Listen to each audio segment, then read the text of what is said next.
हाँ तो मेरे प्यारे दोस्तों, आप लोग कैसे हैं? आशा और उम्मीद करते हैं कि आप लोग बहुत ही बढ़िया होइएगा। तो आज क्लास 3 होने वाला है और इस क्लास 3 में हम अल्काइल के बारे में पढ़ने वाले हैं। और इससे पहले वाला लेक्चर आपने नहीं देखा है तो ज़रूर देख ले। और हाँ दोस्तों, यदि वीडियो पसंद आता है तो इस चैनल को सब्सक्राइब जरूर कर लीजिएगा, क्योंकि आप लोग वीडियो देख लेते हैं और चैनल को सब्सक्राइब नहीं करते हैं। तो कृपया वीडियो देखने के बाद अगर वीडियो पसंद आता है तो चैनल को सब्सक्राइब जरूर कर लीजिएगा। सो चलिए आज की क्लास को हम स्टार्ट करते हैं। तो यहाँ पर देखिए एल्काइल, हम सबसे पहले एल्केन, एल्कीन और एल्काइन के बारे में पढ़ लिए हैं। आज पढ़ने वाले हैं एल्काइल के बारे में। किसके बारे में पढ़ने वाले हैं? एल्काइल के बारे में। तो चलिए यहाँ पर लिखा गया है एल्काइल। देखिए इसमें ये एक हाइड्रोकार्बन होता है और भी हम आगे चलकर बताएंगे कि क्या और क्या नहीं होता है सर, ठीक है। फिलहाल यहाँ पर समझे एल्काइल एक हाइड्रोकार्बन है, ठीक है। तो यहाँ पर देखिए एल्काइल ए एल के यहाँ पर ए एल के ये प्रीफिक्स वर्ड है। और प्रीफिक्स वर्ड वो होता है जो पहले लगता है। कहाँ लगता है? पहले, मतलब किसी भी शब्द में पहले लग जाए तो वो प्रीफिक्स, मतलब किसी भी सेंटेंस से पहले लगेगा तो वो क्या होगा? प्रीफिक्स वर्ड होगा। इसमें भी जो हम संरचना करेंगे वो प्रीफिक्स वर्ड पहले लगने वाला है। तो यहाँ पर ए एल के क्या है? प्रीफिक्स वर्ड है जो कि ए एल के कार्बन के तौर पर काम करता है। ए एल के किसके तौर पर काम करता है? कार्बन के तौर पर काम करता है। इसको आप याद रखेंगे। तो ए एल के इसमें क्या है? प्रीफिक्स वर्ड है जो पहले लगेगा। फिर है Y L E suffix word है जो बाद में लगेगा। वाई एल ई क्या है? सफिक्स वर्ड है जो कि बाद में लगेगा। It's very simple. अब उसके बाद सामान्य सूत्र, यानी अल्काइल का सामान्य सूत्र क्या होता है, यानी एल्काइल का सामान्य सूत्र क्या होता है? तो याद रखेंगे CnH2n+1 होता है। मतलब CnH2n+1 होता है, यानी CnH2n+1। तो आप कहेंगे 2 गुना से 1 ज़्यादा, 2 गुना से 1 ज़्यादा। जैसे फार्मूला यदि बनाना हो किसी का, मान लीजिए हम कार्बन 1 को लेते हैं, कार्बन 1 से तो 1 के 2 गुना कितना होगा? तो 1 के 2 गुना 2 होगा, तो CH और 2 गुना से 1 ज़्यादा। जैसे यहाँ 1 है, यहाँ 1 के 2 गुना करेंगे तो क्या हो जाएगा? 2 हो जाएगा। और इससे 1 ज़्यादा कितना हो जाएगा? 3 हो जाएगा। मतलब हाइड्रोजन कितना हो जाएगा? 3 गो। कार्बन 1 गो था तो हाइड्रोजन कै गो हो जाएगा? 3। और इसका नाम जो है मिथाइल हो जाता है। देखिए हम किस प्रकार से बनाते हैं उसको थोड़ा सा आप ध्यान दीजिएगा इसी फार्मूला का यूज करके। तो सामान्य सूत्र क्या होता है एल्काइल का? कहेंगे CnH2n+1 होता है। CnH2n+1 होता है। आपको ये पता होना चाहिए कि N के जगह पर क्या होता है? तो N जो होता है कार्बन की संख्या होता है। N क्या होता है? तो N यहाँ पर कार्बन की संख्या होता है। सिंपल सी बात है। N क्या होता है? कार्बन की संख्या होता है, ठीक है। कार्बन की संख्या होता है यहाँ पर N, ठीक। इसको आप याद रखेंगे। N क्या होता है? कार्बन की संख्या। यहाँ पर लिखा गया यह एक हाइड्रोकार्बन का समूह है। ये क्या है? यह एक हाइड्रोकार्बन का समूह है जिसे हम R से भी कभी कभी दिखा देते हैं। ऐसे लिख देंगे सिंगल बॉन्ड, इस प्रकार से R से भी कभी कभी हम दिखाते हैं। कभी कभी क्या, अधिकतर तौर पर हम R से ही दिखाते हैं। अल्काइल को किससे दिखा दिया जाता है? तो R से दिखा दिया जाता है। यहाँ पर आप इस बात को ध्यान में रखेंगे। तो चलिए हम आगे चलते हैं और इससे क्या क्या बनेगा, कैसे बनेगा, उसके ऊपर थोड़ा सा हम ध्यान देते हैं। तो यहाँ पर देखिएगा, यहाँ पर सबसे पहले हम मीथ से क्या बना सकते हैं?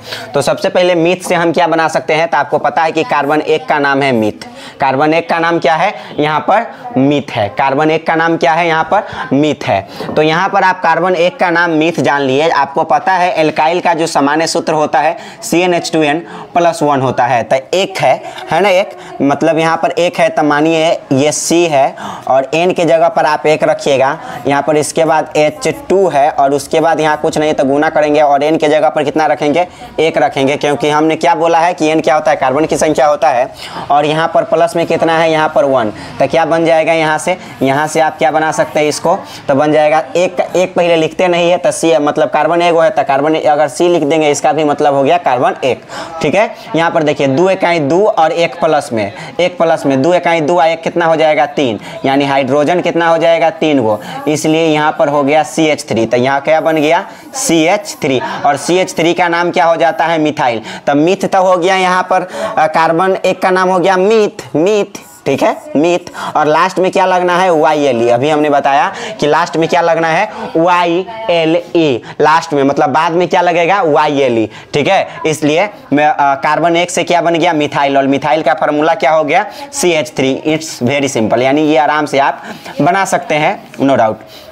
तो यहाँ पर हो गया आपका, ठीक है। और मिथाइल की हम संरचना करने चलेंगे तो कैसे करेंगे, ये मिथाइल का संरचना सूत्र है, यहाँ पर जो है आपको दिखाई दे रहा है, ये इसका क्या है, संरचना सूत्र है। ओके, देखिए संरचना सूत्र कैसे बनाएंगे, जैसे कार्बन अकेला है तो कार्बन अकेला रख लिए, और यहाँ हाइड्रोजन 3 गो है तो हाइड्रोजन 3 गो लटका दीजिए चारों तरफ से, काम खत्म। तो एक इधर लटका दिए, एक इधर और एक इधर, 3 गो हाइड्रोजन हो गया। और ये आपको पता है कि कार्बन की संयोजकता होता है 4 गो, इसलिए अपनी संयोजकता पूरा करने के लिए हाइड्रोजन तथा चारों तरफ से कोई ना कोई समूह को तो लटकावे ना करेगा, मतलब चारों तरफ से, इसलिए इसकी संयोजकता 4 होता है। तो ये जगह खाली होता है, इसलिए हमने इसे हम मतलब कि इस जगह खाली जगह इसको हम दिखा दिए, इस जगह कुछ ना कुछ होगा, मतलब और भी जुड़ सकता है आगे, ठीक है। अल्काइल समूह जुड़े और भी कार्बन जुड़े और भी कुछ भी जुड़ सकता है आगे, ठीक है। इसके लिए इस जगह को हमने छोड़ दिया है। चलिए अब कार्बन 2 से आप क्या बना सकते हैं, यहाँ पर कार्बन 2 से आप क्या बना सकते हैं, तो आपको पता है कि कार्बन 2 का नाम होता है ईथ। कार्बन 2 का नाम क्या होता है, यहाँ पर कार्बन 2 का नाम होता है ईथ। तो आपको पता है कार्बन 2 का नाम हो गया यहाँ पर ईथ। सामान्य सूत्र होता है अल्काइल का CnH2n+1 होता है। सामान्य सूत्र क्या होता है, CnH2n+1 होता है, मतलब 2 गुना से 1 ज्यादा, जैसे 2 दूना 4, 2 दूना 4, 1 ज्यादा 5, मतलब 2 गुना से कितना ज्यादा, 1 ज्यादा। फॉर्मूले है 2 गुना से 1 ज्यादा, +1 है ना, 2 गुना से 1 ज्यादा, C2H5। ये क्या बन गया, इथाइल बन गया। आपको पता है कि कार्बन 2 का नाम है ईथ, और लास्ट में क्या लगता है, YLE, तो लग जाएगा, बन गया क्या, YLE, मतलब कि इथाइल बन गया। क्या बन गया, यहाँ पर इथाइल बन गया। जैसे ही इथाइल बन जाता है तो इसका आप संरचना सूत्र बना सकते हैं। इसका क्या बना सकते हैं, संरचना सूत्र बना सकते हैं। तो संरचना सूत्र कैसे बनाएंगे, कार्बन यहाँ 2 गो है तो कार्बन यहाँ 2 गो आप जोड़ दीजिए एक लाइन से ऐसे, ठीक है, चैन के थ्रू से, ठीक है। तो ऐसे जोड़ दिए 2 गो, ठीक है। उसके बाद हाइड्रोजन 5 गो है तो 5 गो हाइड्रोजन को लटका दीजिए चारों तरफ से, एक इधर एक इधर एक इधर, ठीक है। तो कार्बन की संयोजकता 4 गो पूरा हो गया, 1 2 3 4 गो हो गया। और अभी भी मतलब अभी तक 3 गो हाइड्रोजन, यहाँ पर 5 गो हाइड्रोजन है तो 2 गो हाइड्रोजन बच गया, तो 2 गो हाइड्रोजन यहाँ पर एगो इधर लगा दीजिए, काम खत्म। और ये जगह खाली हम छोड़ दिए क्योंकि इस जगह पर और भी कोई हाइड्रोकार्बन आ सकता है, नो डाउट, ठीक है, और भी हाइड्रोकार्बन आ सकता है। ये हुआ इथाइल का संरचना सूत्र, ठीक है। इसके लिए और भी आगे आप बना सकते हैं, जैसे कार्बन 3 को लेंगे तो कार्बन 3 का नाम क्या जानते हैं आप लोग, प्रोप होता है। कार्बन 3 का नाम क्या होता है, प्रोप, और प्रोप होता है कार्बन 3 का नाम। तो यहाँ पर सूत्र बनाइएगा, ये कार्बन 3 से प्रोप तक क्या बनेगा, प्रोप से प्रोपाइल बनेगा। तो फार्मूला हो जाएगा प्रोपाइल का C3, 2 गुना से 1 ज्यादा तो 3 दूना 6, 1 ज्यादा कितना हो जाएगा 7, तो C3H7 हो जाएगा, C3H7 हो जाएगा। तो हो जाएगा यहाँ से प्रोपाइल, इसका नाम क्या हो जाएगा, प्रोपाइल। तो आपको पता है कि प्रोपाइल क्यों होगा, क्योंकि कार्बन 3 का नाम है प्रोप, कार्बन 3 का नाम क्या है, प्रोप। और लास्ट में हम यदि अल्काइल की बात करते हैं, लास्ट में लगता है YLE, इसलिए यहाँ पर प्रोपाइल हो जाएगा। क्या हो जाएगा, यहाँ पर प्रोपाइल हो जाएगा। इसका भी आप संरचना सूत्र बना सकते हैं, इस प्रकार से अनेकों को आप बना सकते हैं आराम से। हम सिर्फ ये बताने का प्रयास किया हूँ, मिथाइल इथाइल ज़्यादातर प्रयोग होता है, सबसे ज़्यादा हम मिथाइल का प्रयोग करेंगे, इसलिए इसको हम बताना चाहें। अदरवाइज आप आके भी बना सकते हैं, ठीक है, इस प्रकार से फार्मूला का निर्माण कर सकते हैं, ठीक है। तो जो इम्पोर्टेंट था वो हम बना ही दिया है, और इसको आप आगे भी बना सकते हैं। जैसे आप ब्यूटाइल बना सकते हैं, पेंटेन बना सकते हैं, जैसे पेंटाइल बना सकते हैं। जैसे कार्बन 5 का नाम होता है पेंट, तो फार्मूला हो जाएगा 2 गुना से 1 ज्यादा था, 5 दूना 10 और 1 11, यानी C5H11 हो जाएगा, पेंटाइल हो जाएगा। सिंपल सी मतलब है, मतलब इस प्रकार से आगे भी बनाए, हेक्साइल बना सकते हैं, ऑक्टाइल बना सकते हैं, हेप्टाइल बना सकते हैं, ठीक है। इस प्रकार से आप बना सकते हैं, ठीक है। उसके बाद यहाँ पर चलिएगा आगे, हम थोड़ा सा जानते हैं जो महत्वपूर्ण बातें हैं। चलिए यहाँ पर जो महत्वपूर्ण बातें हैं आप जानते हैं। यहाँ पर सबसे पहले आपको जानना है सहसंयोजी आबंध। तो सहसंयोजी आबंध क्या होता है इसके बारे में समझें। तो कहता है सहसंयोजी आबंध क्या है, इस बंधन का निर्माण इलेक्ट्रॉन की साझेदारी से होती है। साझेदारी यहाँ कहने का मतलब है दोस्ती, साझेदारी यहाँ कहने का क्या मतलब है, दोस्ती। साझेदारी यहाँ पर कहने का क्या मतलब है, यहाँ पर दोस्ती होता है, ठीक है। साझेदारी कहने का मतलब है दोस्ती, इसको आप याद रखेंगे। तो यहाँ पर साझेदारी कहने का क्या मतलब हो गया, दोस्ती। अब कहता है सहसंयोजी आबंध 3 प्रकार की होती है। सहसंयोजी आबंध कितने प्रकार की होती है? 3 प्रकार की होती है। पहला एकल आबंध, एकल आबंध बोले तो सिंगल बॉन्ड। कौन सा बॉन्ड होगा? Single bond. इसको आप याद रखेंगे, क्या होगा? Single bond. ये एकल आबंध कहने का मतलब है सिंगल बॉन्ड, ठीक है। और ये सिंगल बॉन्ड हो गया। और ये क्या होता है सिंगल? इसमें एक एक इलेक्ट्रॉन की साझेदारी होती है। मतलब एकल आबंध बंध में क्या होता है? इसमें एक एक आबंध का साझेदारी होता है। इसमें कितने आबंध का साझेदारी होता है? एक एक इलेक्ट्रॉन, मतलब एक एक इलेक्ट्रॉन की साझेदारी होगा। साझेदारी मतलब दोस्ती होगा। जैसे इसमें कहा एकल आबंध, इसमें एक एक इलेक्ट्रॉन की साझेदारी यानी दोस्ती होती है। जैसे हाइड्रोजन के 2 परमाणु, हाइड्रोजन के कितने परमाणु? हाइड्रोजन के 2 परमाणु। या तो आप हाइड्रोजन के 2 परमाणु नहीं बोल करके आप बोल सकते हैं H2 अणु। क्या बोल सकते हैं? H2 अणु बोल सकते हैं। क्या बोल सकते हैं? H2 अणु। या आप बोल सकते हैं H2 अणु ना भी बोलेंगे तो आप बोल सकते हैं हाइड्रोजन के एक अणु। H2 अणु को ही हम बोल सकते हैं हाइड्रोजन के एक अणु। H2 अणु को ही हम क्या बोल सकते हैं? हाइड्रोजन के एक अणु। तो यहाँ पर आप ध्यान रखेंगे हाइड्रोजन के 2 परमाणु के बीच कैसा आबंध बनता है? तो सिंगल बॉन्ड बनता है, यानी एकल आबंध बनता है। कैसे बनता है चलिए हम बना करके बताते हैं। ये तो आपको फिगर में बनाया गया ही है, ऐसे हम बना करके आपको हम बता रहे हैं। तो यहाँ पर देखिएगा, आपको ये बातें पता है कि हाइड्रोजन की जो बाहरी कक्षा में, ऐसे भी हाइड्रोजन के पास तो एक ही इलेक्ट्रॉन होता है। सिंपल सी मतलब है कि हाइड्रोजन के पास कितने इलेक्ट्रॉन होते हैं? 1 इलेक्ट्रॉन होते हैं। तो मान लीजिए 1 इलेक्ट्रॉन यहाँ पर हाइड्रोजन, यहाँ 2, मतलब हाइड्रोजन के 2 परमाणु की बात कहा, तो हाइड्रोजन के 1 परमाणु, हाइड्रोजन एगो अलग यहाँ है, एगो हाइड्रोजन यहाँ है, और इसकी इलेक्ट्रॉन यहाँ है और इसकी इलेक्ट्रॉन यहाँ है। तो दोनों आपस में साझेदारी करेगा। कैसे करेगा साझेदारी? कहेगा एक हाइड्रोजन, यहाँ वाला जो इलेक्ट्रॉन है यहाँ आ जाइए आप पास में, ठीक है, यहाँ आ जाइए, और ये वाला इलेक्ट्रॉन यहाँ चलाइए, मतलब ये हाइड्रोजन यहाँ पर चलाएगा इसे, ठीक है। और साझेदारी मतलब दोस्ती करेगा, क्योंकि आपको पता है ये क्यों, मतलब एक एक इलेक्ट्रॉन से क्यों दोस्ती किया? क्योंकि आपको पता है कि दुनिया के कोई भी तत्व, दुनिया के कोई भी तत्व या दुनिया के कोई भी अणु, यानी कोई भी तत्व, दुनिया के कोई भी तत्व क्या चाहता है कि हमारे बाहरी कक्षा में हम अस्थाई हो।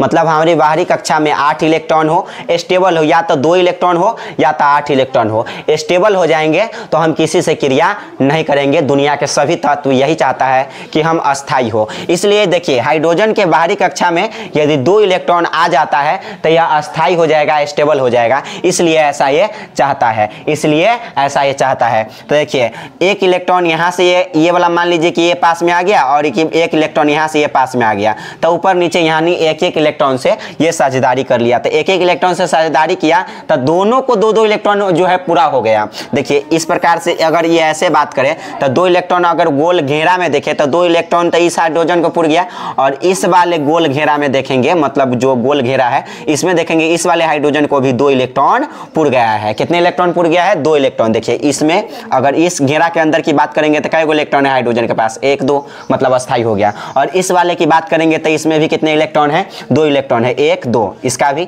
मतलब ये भी अस्थाई हो गया। इस प्रकार से हाइड्रोजन के 2 परमाणु के बीच कितने बॉन्ड बन गए हैं? तो सिंगल बॉन्ड इसलिए क्योंकि एक एक इलेक्ट्रॉन के, जब भी एक एक इलेक्ट्रॉन की साझेदारी होगा, देखिए एक इलेक्ट्रॉन इधर से आया, एक इलेक्ट्रॉन इधर से गया, एक एक इलेक्ट्रॉन की साझेदारी हुआ, तो एक एक इलेक्ट्रॉन की साझेदारी होती है तो सिंगल बॉन्ड बनती है। यहाँ पर जैसे हाइड्रोजन के 2 परमाणु के बीच, ठीक है। तो इसको आप याद रखेंगे और बना भी लेंगे आसानी तरीके से, ठीक है। अब चलते हैं यहाँ पर दूसरा। अब देखिए यहाँ पर क्या बताया गया पता है? ये सिंगल बॉन्ड को दर्शाता है, यानी हाइड्रोजन के 2 परमाणु के बीच यानी H2 अणु के बीच कौन सा बॉन्ड बनता है? तो आप कहेंगे सिंगल बॉन्ड बनता है। कौन सी बॉन्ड बनता है? सिंगल बॉन्ड बनता है, मतलब एकल आबंध बनता है, ठीक है, एकल आबंध बनता है। इसको आप ध्यान में रखेंगे। चलिए अब यहाँ पर चलिए अब द्वि आबंध सहसंयोजन आबंध के प्रकार है। तो द्वि आबंध क्या होता है? द्वि आबंध बोले तो डबल बॉन्ड। कौन सी बॉन्ड? Double bond. तो ये डबल बॉन्ड क्या होता है? डबल बॉन्ड, इसमें 2-2 इलेक्ट्रॉन की साझेदारी होगी। मतलब कितने इलेक्ट्रॉन की दोस्ती होगी? 2-2 इलेक्ट्रॉन की साझेदारी। जैसे ऑक्सीजन के 2 परमाणु यानी O2 अणु के बीच कौन सी बॉन्ड बनती है? द्वि आबंध, मतलब डबल बॉन्ड बनती है। कैसे देखेंगे यहाँ पर किस प्रकार से ये बनाया गया है, किस प्रकार से ये बनाया गया, ये डबल बॉन्ड इसमें कहाँ से आया?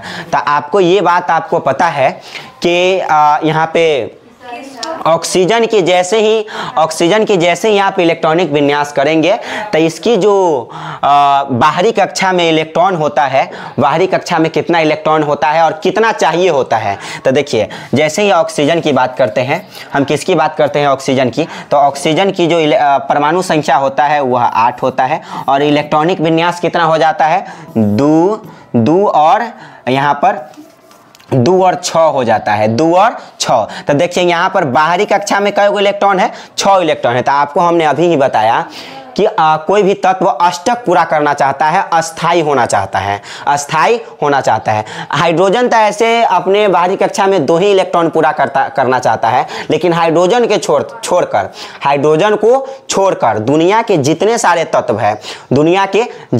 तत्व है सब के सब चाहता है कि हमारे बाहरी कक्षा में 8 इलेक्ट्रॉन हो, यानी हम स्टेबल हो, अस्थाई हो। इसलिए यह ऑक्सीजन चाहेगा कि हमारी बाहरी कक्षा में 6 इलेक्ट्रॉन न होकर 8 इलेक्ट्रॉन हो। तो इसके लिए क्या करना पड़ेगा, ये 6 इलेक्ट्रॉन को त्याग नहीं कर सकता है, बल्कि ये दोस्ती करेगा कितने इलेक्ट्रॉन से, 2 इलेक्ट्रॉन से। इसलिए 2 इलेक्ट्रॉन इसमें यदि चला जाता है तो 8 इलेक्ट्रॉन हो जाएगा, इसलिए अस्थाई हो जाएगा, स्टेबल हो जाएगा।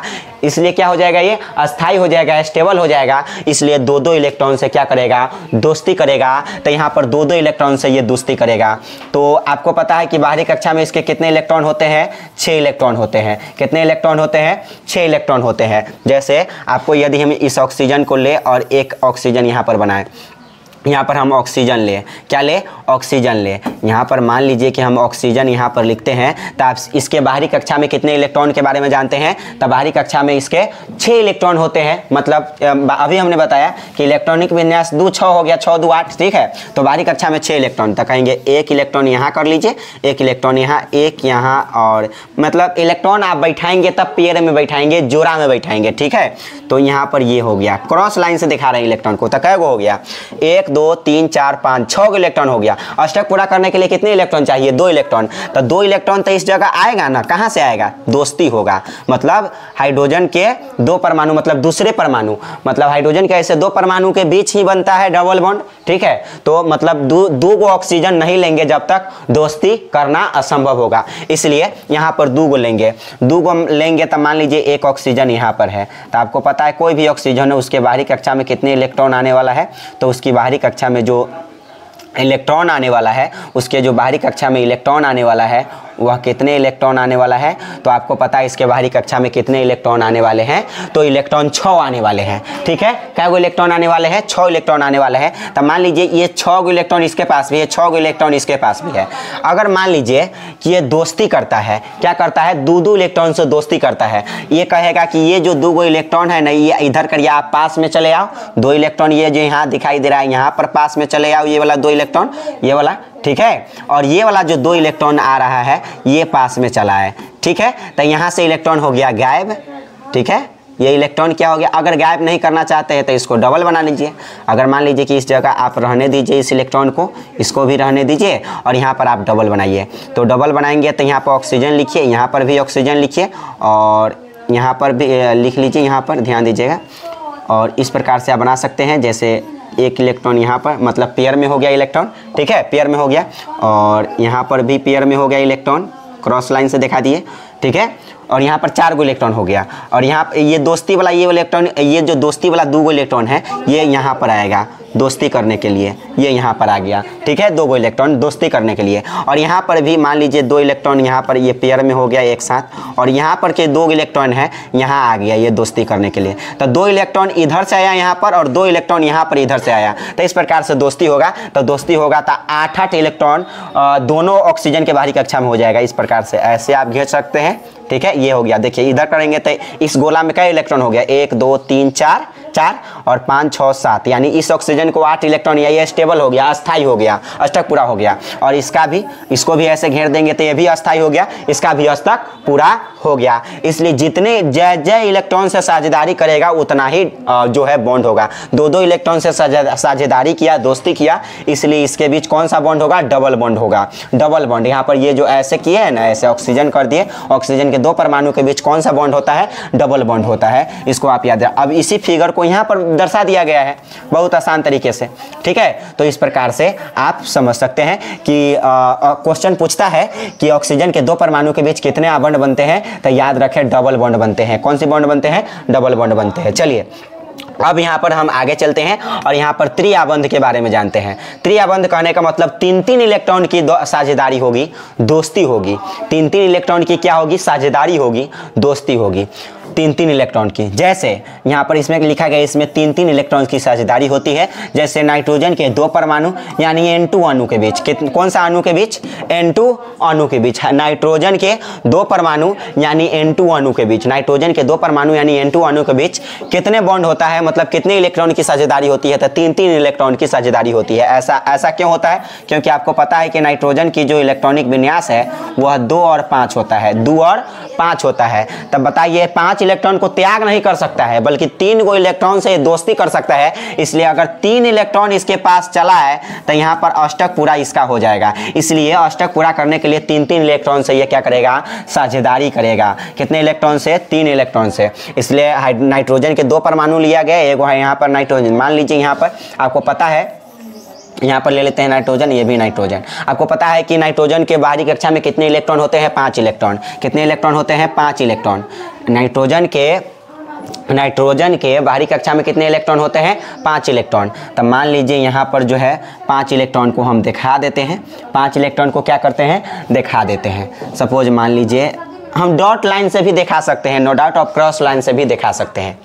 तो मान लिया जाए कि यहाँ पर हम डॉट लाइन से दिखाते हैं, चाहे क्रॉस लाइन से दिखा देते हैं। यहाँ पर देखिए क्रॉस लाइन, तो एक यहाँ पर इलेक्ट्रॉन पेयर में होना चाहिए, जोड़ा में होना चाहिए। तो ये पेयर में हो गया, यानी जोड़ा में हो गया। तो इलेक्ट्रॉन ये पेयर में हो गया, और यहाँ पर भी देखेंगे इलेक्ट्रॉन पेयर में, ये भी पेयर में, ये भी पेयर में। और एक इलेक्ट्रॉन ये पेयर में नहीं हो सकता। यहाँ पर देखिए, यहाँ पर 1 2 4 और यहाँ पर हो गया कैगो?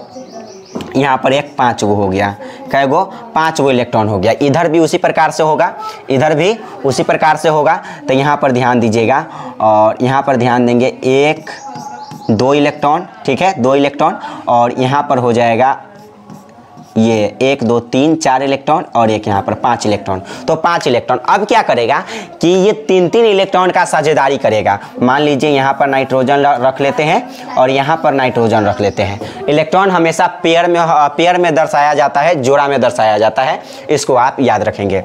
तो यहाँ पर एक नाइट्रोजन यहाँ ले लिया। अब दोस्ती वाला बात होगा तो कहेगा ये वाला यहाँ से उठेगा, ठीक है, और यहाँ चला आएगा 2 इलेक्ट्रॉन, ठीक है। कितने इलेक्ट्रॉन? 2 इलेक्ट्रॉन यहाँ से उठेगा और यहाँ पर ये चला आएगा, यहाँ पर, ठीक है। 2 इलेक्ट्रॉन यहाँ से उठेगा, यहाँ चला आएगा, ठीक है। और 2 इलेक्ट्रॉन यहाँ से ये उठेगा, यहाँ चला आएगा, ठीक है। ये भी गायब हो गया, ये भी गायब हो गया, ये भी गायब हो गया। और 1 इलेक्ट्रॉन और यहाँ 1 इलेक्ट्रॉन यहाँ, 1 इलेक्ट्रॉन यहाँ बच रहा है। तो 1 इलेक्ट्रॉन इधर से जाएगा और 1 इलेक्ट्रॉन ये वाला इधर से आएगा। तो यहाँ पर ये साझेदारी हो गया, दोस्ती। और जो यहाँ पर 2 इलेक्ट्रॉन इधर बच गया और 2 इलेक्ट्रॉन यहाँ पर इधर बच गया। तो इस प्रकार से अगर ऐसे घेरते हैं तो एक तो इधर पूरा हो गया, और इस प्रकार से ऐसे घेरते हैं तो यहाँ पर ऐसे पूरा हो गया। मतलब देखिए 6 गो इलेक्ट्रॉन यहाँ दिखाई दे रहा है, 2 गो, 6 2 8। मतलब इस वाले घेरा के अंदर में 8 इलेक्ट्रॉन, और इस वाले घेरा के भी अंदर में कई इलेक्ट्रॉन हो गया? 8 इलेक्ट्रॉन हो गया। इस प्रकार से दोस्ती करने के लिए आया और दोस्ती भी कर लिया, यानी साझेदारी कर लिया। और N2 अणु के बीच कितने बॉन्ड बन गया? तो ट्रिपल बॉन्ड बन गया, यानी त्रिआबंध, क्योंकि 3-3 इलेक्ट्रॉन से साझेदारी हुआ है। कितने इलेक्ट्रॉन से साझेदारी हुआ है? 3-3 इलेक्ट्रॉन से जो है साझेदारी हुआ है, ठीक है। तो यहाँ पर 3-3 इलेक्ट्रॉन से साझेदारी किस प्रकार से हुआ हमने बता दिया आपको, ठीक है। तो यहाँ पर देखिए, और इस प्रकार से जो है साझेदारी होता है, ठीक है।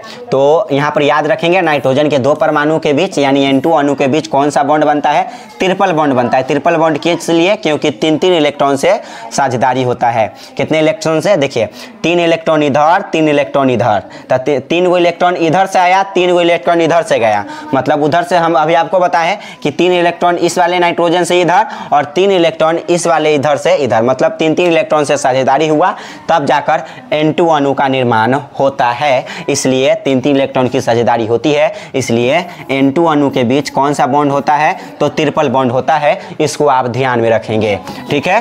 इसको आप ध्यान में रखेंगे। चलिए, ये एग्जाम्पल में पूछा जाता है कि N2 अणु के बीच कौन सा बॉन्ड बनता है, तो आप कहेंगे ट्रिपल बॉन्ड बनता है। कौन सी बॉन्ड बनता है?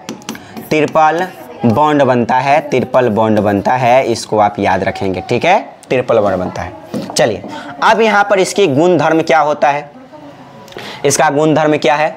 तो सहसंयोजी आबंध यौगिकों का गुणधर्म, सहसंयोजी आबंध यौगिकों का गुणधर्म क्या होता है? तो यहाँ पर समझिएगा, इनके यौगिकों के बीच, पहला, इनके यौगिक के बीच कमजोर क्या, इनके यौगिकों के बीच कमजोर आंतराणविक बल होती है, जिसके कारण इसमें गलनांक एवं क्वथनांक निम्न होती है। जिसके कारण क्या होता है, देखिए इसके यौगिक, जो भी इनके यौगिक होगी, ठीक है, ऐसे कार्बनिक यौगिक भी क्या होता है? सहसंयोजी। कार्बनिक यौगिक के बीच भी कौन सा आबंध बनता है? सहसंयोजी आबंध बनता है। आगे हम बताएंगे, जस्ट बताएंगे, टेंशन ना ले। ठीक है, लेकिन यहाँ पर सबसे पहले यहाँ पर बताया गया कि इनके यौगिकों के बीच कमजोर आंतराणविक बल होती है, मजबूत नहीं। जो भी इनके यौगिक के बीच होगा, कमजोर आंतराणविक बल होगा। बल कैसा होने वाला है? कमजोर आंतराणविक। अणु के बीच जो बल होगा वह कमजोर आंतराणविक बल होगा, जिसके कारण इसमें गलनांक एवं क्वथनांक निम्न होती है। गलनांक कहने का मतलब है कि ठंडा भी होगा धीरे धीरे। गलनांक कहने का मतलब है ऐसे मेल्ट होता है, ठीक है, यानी धीरे धीरे ये ठंडा भी होगा, ठीक है। और यहाँ पर क्वथनांक, क्वथनांक कहने का मतलब धीरे धीरे ये ठंडा भी होगा, और क्वथनांक कहने का मतलब धीरे धीरे ये गर्म भी होता है। यहाँ पर आप इस बात को ध्यान में, क्वथनांक कहने का मतलब है गर्म होना, और गलनांक कहने का मतलब है गर्म से धीरे धीरे मेल्ट होना, मतलब धीरे धीरे मेल्ट यहाँ पर पिघल भी सकता है, कोई भी चीज़ पिघल भी सकता है, उसको भी हम मेल्ट बोलते हैं। लेकिन यहाँ पर ठंडा होना भी आप समझ सकते हैं। तो एक तो हो गया गलनांक, मतलब धीरे धीरे ये ठंडा होगा, धीरे धीरे क्या होगा? ठंडा होगा। और एक हो क्वथनांक, ये धीरे धीरे क्या होगा? गर्म होगा। यानी दोनों ही निम्न होता है, कम होता है।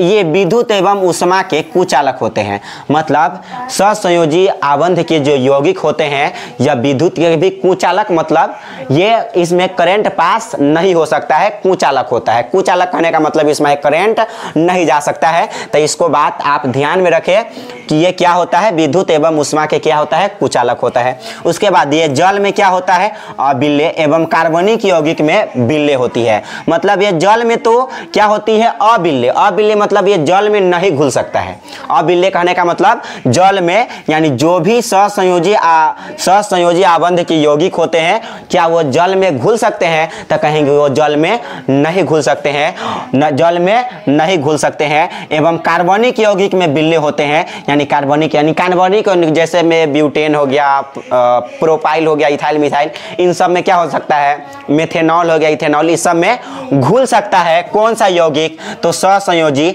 यौगिक कार्बनिक यौगिक में क्या होते हैं? विल्ले होते हैं। लेकिन जल में क्या होते हैं? अबिल्ले होते हैं। इसको आप याद रखेंगे, कौन सी? सहसंयोजी आबंध के यौगिक, ठीक है, इसको आप ध्यान रखेंगे। चलिए, उसके बाद कार्बनिक यौगिक क्या होता है, इसको भी आप थोड़ा सा जान ले। कार्बनिक यौगिक लास्ट। तो कार्बनिक यौगिक क्या है? वैसा यौगिक जिसमें कार्बन उपस्थित हो उसे हम कार्बनिक यौगिक कहते हैं। देखिए, जैसे मीथेन है ना, मीथेन, CH4 मीथेन, इसमें कार्बन है कि नहीं उपस्थित? कहेंगे हाँ, कार्बनिक यौगिक है।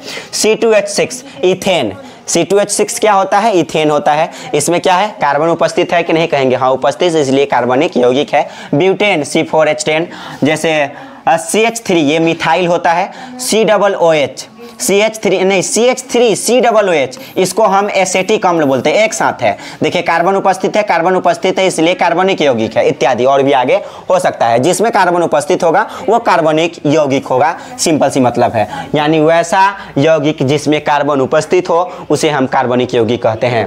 कार्बनिक यौगिक के बीच सहसंयोजी आबंध बनती है। कार्बनिक यौगिक के बीच कौन सी आबंध बनती है? तो सहसंयोजी आबंध बनती है। इसको आप याद रखेंगे कि कार्बनिक यौगिक के बीच कौन सी आबंध बनती है? सहसंयोजी आबंध बनती है, ठीक है, सहसंयोजी आबंध बनती है। जैसे यहाँ पर हम कार्बन लिए हैं, क्या लिए हैं? कार्बन। और देखिए, इस प्रकार से सहसंयोजी आबंध बना है, सहसंयोजी आबंध बना है, सहसंयोजी आबंध बना है। तो किस प्रकार से बना है, ये कैसे बना है, इस बात को समझेंगे। तो आपको पता है ये मीथेन है। ये क्या है? मीथेन में सहसंयोजक आबंध कैसे बना है? तो मीथेन का फार्मूला होता है CH4। मीथेन का फार्मूला क्या होता है? CH4 होता है। तो आपको पता है कि कार्बन अकेला है और कार्बन अकेला है। कार्बन क्या है? कार्बन यहाँ पर अकेला है और कार्बन की जो बाहरी कक्षा में इलेक्ट्रॉन होता है वह कार्बन की जो बाहरी कक्षा में इलेक्ट्रॉन होता है वह 4 होता है। यानी कार्बन की संयोजकता कितना होता है? 4 होता है। यानी कार्बन चाहेगा, अगर कार्बन ही अगर चाहे कि हम अस्थाई हो तो कितने इलेक्ट्रॉन से दोस्ती करेगा? 4 इलेक्ट्रॉन से दोस्ती कर सकता है। ये कितने इलेक्ट्रॉन? जैसे ही अगर मान लीजिए 4 इलेक्ट्रॉन से ये दोस्ती करेगा, 4 इलेक्ट्रॉन से दोस्ती करेगा तो अष्टक पूरा हो जाएगा। सिंपल सी मतलब है, 4 इलेक्ट्रॉन से क्या करेगा? ये दोस्ती करेगा तो अष्टक मतलब ये भी स्टेबल हो सकता है, अस्थाई। इसलिए ये कितने इलेक्ट्रॉन से दोस्ती करता है? तो 4 इलेक्ट्रॉन से ये 4 इलेक्ट्रॉन से ये दोस्ती करता है। इसलिए इसके बाहरी कक्षा में जैसे कार्बन की जो इलेक्ट्रॉनिक विन्यास होता है वह क्या होता है? 2 होता है। जैसे कार्बन की परमाणु संख्या 6 होता है, इलेक्ट्रॉनिक विन्यास क्या होता है? 2 और 4। तो बाहरी कक्षा में 4 हो गया। 8 होने के लिए क्या करना पड़ेगा? 4 इलेक्ट्रॉन और चाहिए। तो 4 इलेक्ट्रॉन से ये क्या करेगा?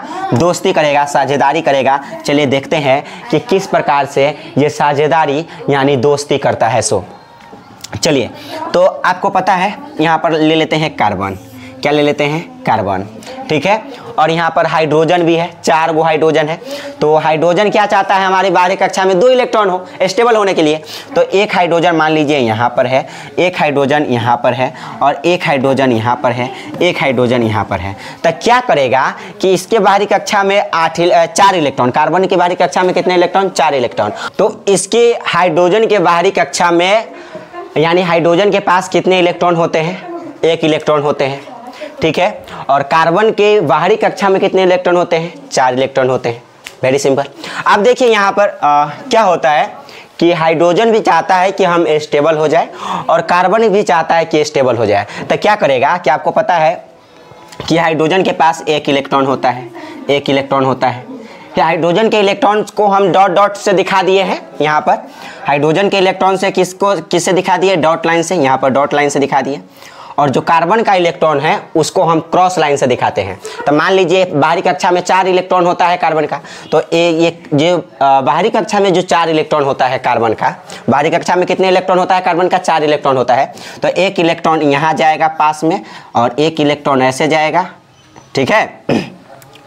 और यहाँ पर 1 इलेक्ट्रॉन ऐसे जाएगा और 1 इलेक्ट्रॉन ऐसे जाएगा, ठीक है। तो आपको पता है कि अगर ये ऐसे हो गया तो 2 इलेक्ट्रॉन इसका भी पूरा, 2 इलेक्ट्रॉन इसका भी पूरा और 2 इलेक्ट्रॉन इसका भी पूरा, 2 इलेक्ट्रॉन इसका भी पूरा। तो हाइड्रोजन तो हो गया स्टेबल, अस्थाई हो गया। ओके, हाइड्रोजन क्या हो गया? स्टेबल, अस्थाई हो गया, ठीक है। अब क्या होगा? ये हाइड्रोजन हो गया अस्थाई। तो कार्बन को भी तो अस्थाई करना है। तो कार्बन का अस्थाई करना है तो कार्बन कैसे होगा अस्थाई? तो यहाँ पर इस प्रकार से आप इसे बना लीजिए, ठीक है। ऐसे ये लीजिए, बन गया। सेम इसी फिगर को यहाँ पर दर्शाया गया है। तो बहुत ही सिंपल है, कोई हेक्टिक वाला बात नहीं है, ठीक है। तो ये मीथेन का क्या है? इलेक्ट्रॉन बिंदु संरचना है। आप भी बना सकते हैं आसानी तरीके से, ठीक है।